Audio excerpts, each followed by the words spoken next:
Welcome to episode 3 of the Merlin 128 series that I'm putting on right now. Where we left off last time, roughly, I was showing the commands on the main menu. One of the things that I found out after I did the video was that when you exit to basic by hitting B, that you can actually do a sys command 2048 to enter right back into Merlin, which I thought was a useful feature. The manual also explains that when you do abandon into basic, that Merlin 128 moves itself in memory to the A000 and RAM 1, and the default function keys are reinstated except for F4, which becomes a return to Merlin sys command. However, in my testing, I wasn't able to get that working, so I think it might be a emulation issue, but I'm fine with just typing it out, sys 2048. And speaking of the keyboard, in the settings, looking at the keyboard settings, I'm set to positional, and I use pretty much the default. But if there's anyone out there that knows a good Commodore 128 VKM file or anything that I could use, I would try it out. I would definitely be willing to try it out. So in the meantime, I'm just going to continue the way I've been going with the keyboard as it is.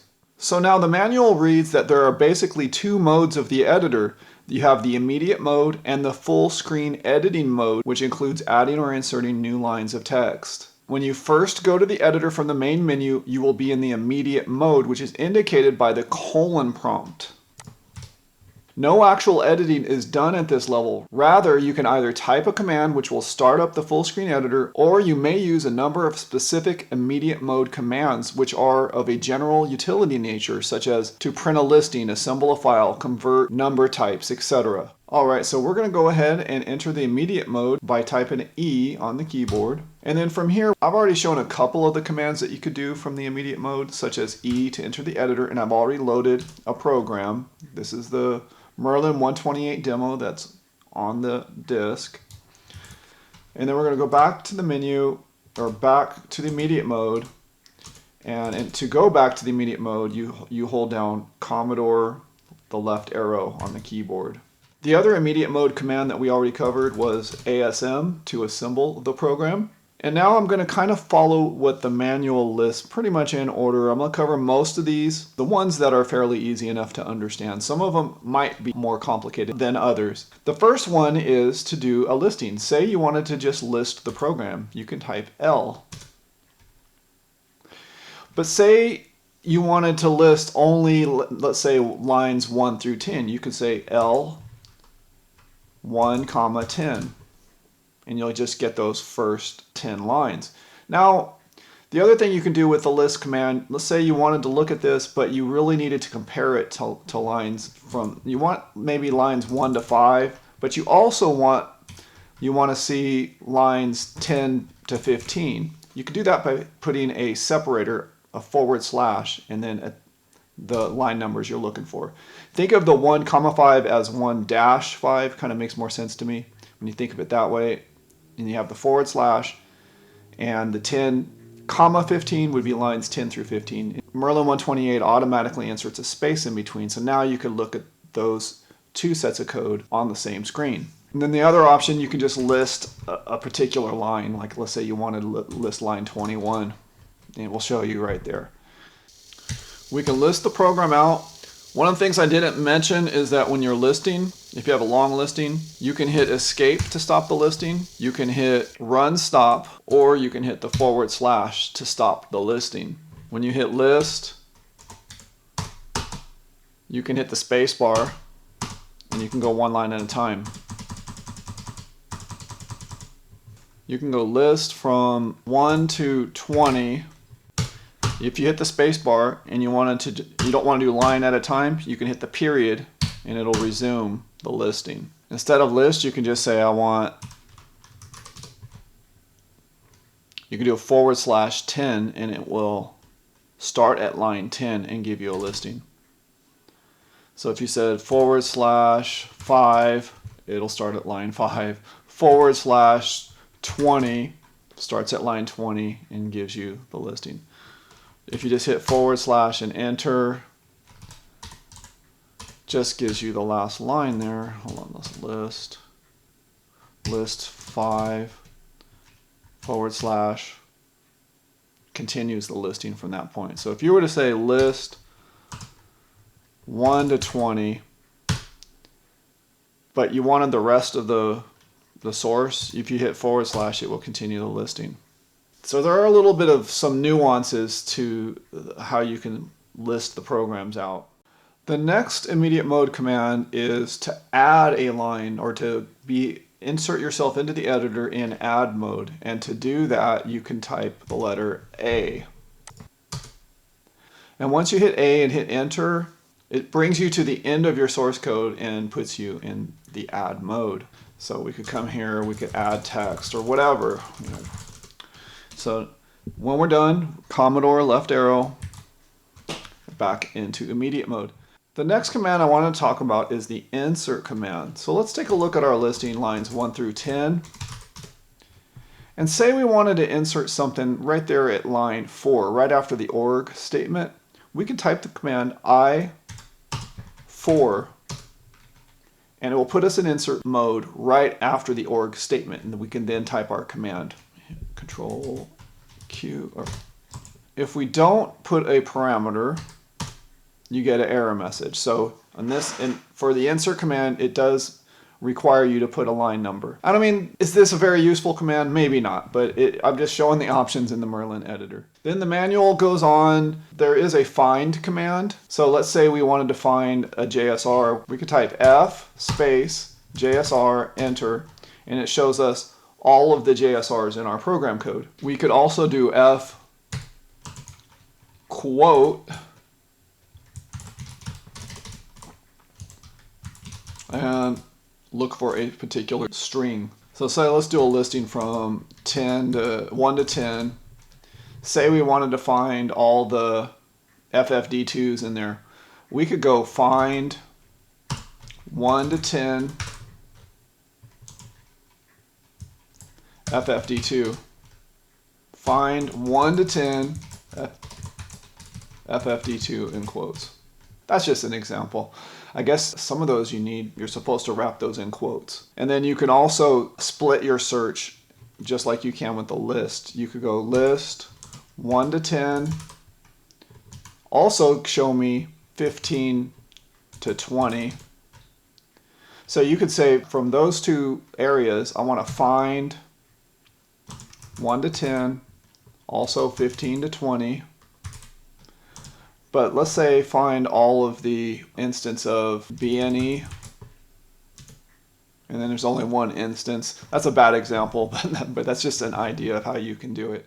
The manual goes on to explain that there is another command that's called find word, FW, and it says it's an alternative to the find command. It will find the specific word only if it is surrounded in source by non-alphanumeric characters. If you search for the word cat, it would find the word cat, but not if it was a part of the word like catalog or scat. And that was the idea with that one. So if you do FW scan, it will find those instances. It's very, very similar to the F command. The next command that the manual goes on to document is called C for change. And this changes the occurrences of the first string to the second string. The strings must have the same delimiters. Let's try that out. Let's say we just searched for the word scan, so let's change that. So if we said change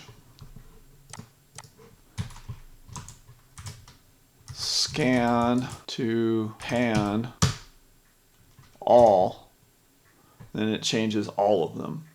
I guess it prompts you there for, do you want to change some or all? And I just said all. And notice it also changed the instances that were in the comments as well. You also have the ability to put line numbers or the line ranges. So you could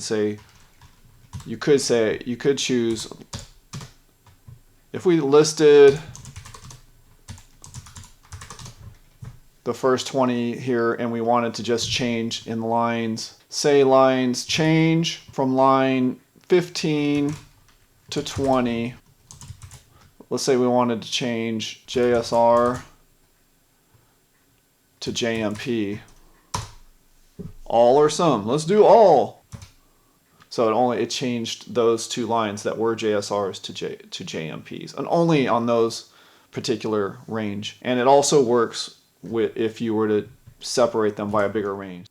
Now, if you already use the S for some instead of A for all, the editor stops whenever the first string is found and displays the line as it would appear with the change. If you then press Y, the change will be made. So let's try that. So let's go list, and let's do change JMP to JSR. It's going to say all or some. Let's do some. Do you want to do this one? I'm going to hit yes, yes, yes. And let's list the program out. Look at lines 17 and 18 in particular, should have JSRs in them. Yeah, so that's how the all or some works. It's similar to doing Control F in Windows and when you're in Notepad or something like that. Now, just like find had a sister command, FW for find word, well, change also has a kind of a sister command called change word, and it works almost the same way as the change command. The next command I think that you would find useful is the delete command. If we were to essentially list our program, and you see I added those lines of code at the bottom, well, you can delete either a line number. I could say D25. Let's get rid of that blank space there and list. And now that space is gone and everything's shifted up. But you can also do a range. You can say D25, comma 32. And we can get rid of all of them. And then let's do a listing. That pretty much cleaned it up. Delete works the similar way that find works, and the similar way that list works, where you could also put in a range number separated by a / and then another range number. There is one difference with the delete though. If you are going to delete lines 25 to 30, you have to put those first, and then you have to, so if you wanted to say delete 25 to 30, it has to be in descending order. And then you can say 5 to 10 because it kind of does it in order. That's kind of a quirk of the Merlin 128. So that would delete 25 to 30. We don't really have a line 25, and then it would go ahead and delete lines 5 through 10. The next intermediate mode command that is covered in the manual is the copy command. And it's fairly similar. So what we can do is copy 10 to 20. So 10 is an asterisk. Line 20 doesn't have an asterisk. Let's try that list. Now line 20 has an asterisk. So that just copied that one line and put it at line 20. But if you wanted to, say we wanted this code block right here from 5 to 9, what we could do is copy 5, 9 to, and say we wanted to put it like at 21. Just hit enter, list it out. Now we've made a copy. We've made a copy down to line 21. That is a nice feature to have. Now, the manual notes that the copy command just does a copy to the line number you specify and does not delete any of the source. That brings us to that next command, move. Now, move will actually move the source from one line to another. It's very similar to copy, except it moves it. It does remove the original. So if we were to say we wanted to move 30 to 14, let's put it inside those little asterisks right there. We'll move that last line. So the BEQ pan should be in between there, and it is. So that is pretty much how you use the move command. It's fairly simple. The next command is called the type command. In order to really demonstrate that, we need to kind of quit back out and get a catalog. Say we wanted to look at, doesn't matter, like pi.names. When we're in the editor, you can say type : pi.names. And it will actually give you a program listing. Let's try that again. Type : pi.names. And if you hit the space bar, you can get one line at a time.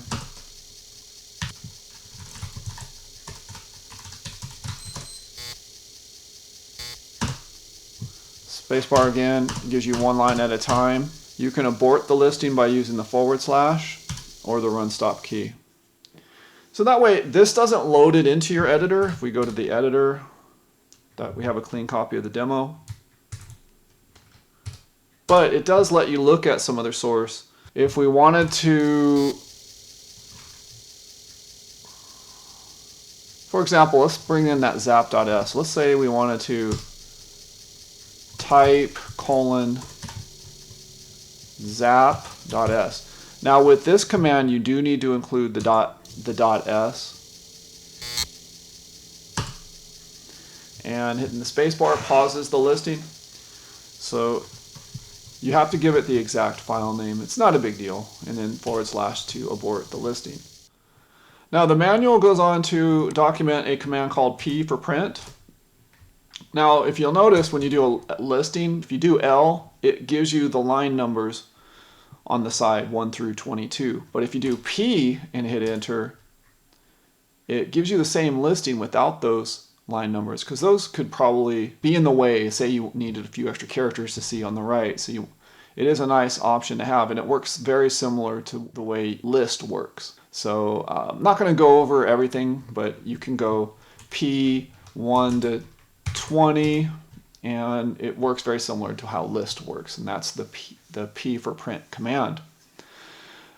Then the next one the manual kind of goes over is the printer command, PRTR. I'm not going to demonstrate that one as I don't have a printer hooked up, but that one is something that you would need configured, say you were going to print out your source code. The next command is called text. It says it converts all spaces in the source to inverse spaces, but when I tested it out, if you look at it, it kind of eliminated some of the spaces and the tabs got eliminated.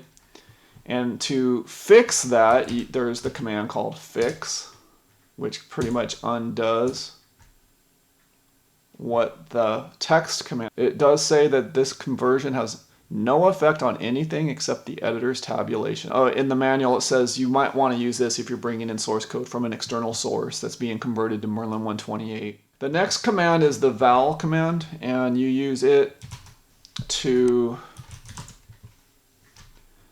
let's say we were to assemble this, and we wanted the val of the label scan. It tells you where in memory that label would be. That could be useful. That could be useful. You could also use it to do conversions, and the manual uses like 1,000, for example. But they do a command on it. 1,000 divided by 2. I guess there could be value in that. They also say you can use it with binary. So if you wanted to,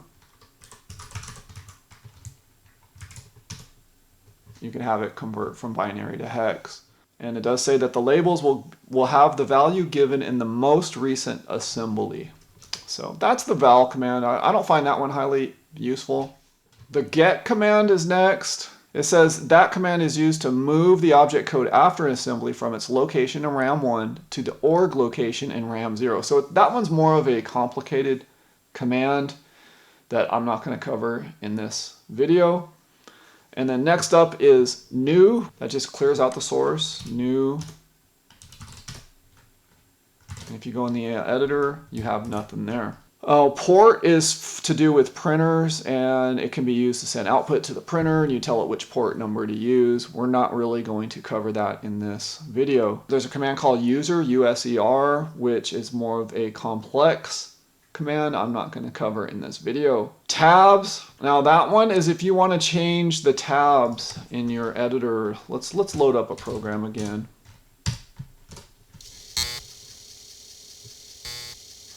So if you're looking at, or if you list a program and you want to clear all your tabs, you type the word tabs.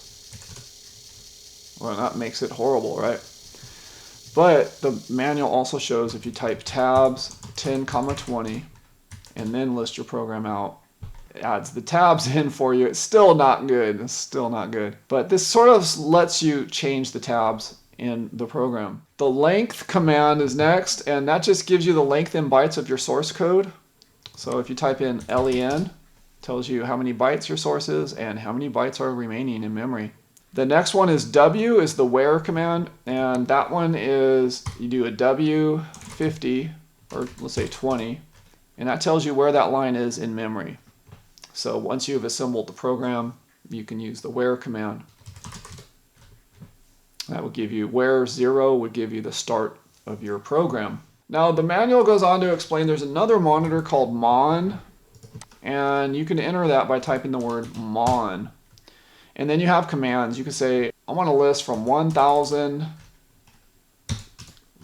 and then type L. You can do 1000 to 11 or 1010 L, and it'll only show those lines. You could do 1000 H to get a hex dump, 1000 comma 11 or 1100 H to get a listing. So you can kind of look through memory using this command, and the various commands are listed in the manual, and there's a lot of things you can do, like you can move memory, blocks of memory. You can zero out. So if we wanted to zero out a part of memory, which could be dangerous actually, 1050 to 1060 Z, and then that would zero out that whole line. You could get in trouble. You got to be careful where you are zeroing out memory. To get out of, there's a couple of ways to get out of this. You can do R, which will return you to the editor, or you can do Q, which will return you to the main menu. So if you do R, you're right back here to immediate mode. But if you do Q, you go back to the main menu. The next command is truncate, or TR off and TR on. So let's see if we have anything in the editor. Yeah, okay. So if we wanted to, we could go TR on and then look at our listing, and you'll notice it strips out our comments. And then you can do TR off to see the comments again. That's all that is. The next command is fun. Now I tried this command in testing and I wasn't able to get it to work, but the idea here is that you can define a function key. So you're supposed to be able to go fun for : type, and then when you hit F4, it's supposed to print type out instead, but I've tried it here and I've tried it in here pressing F4, but it doesn't. I wasn't able to get that one to work, so I don't know. I'm not sure if it's a keyboard emulation type of an issue. It probably works on a real 128. And then the next command is Q, obviously, to return you back to the main menus. The next thing the manual talks about is ASM, which I've demonstrated a few times, but when you're doing it in assembly, you can hit escape and basically stops it from continuing, stops the listing, so you don't have to see it. You can type ASM, escape. While it's assembling, you can also hit Control C. Oh, just the control slows it. The manual says you can use Control C or Run Stop to terminate a listing. All right, so that pretty much covers all of the immediate mode commands. I know this video is much longer than I was wanting it to be. So I'll probably cover the actual editor commands that you can do in the editor on the next video. I hope you enjoyed this video. Thanks for watching.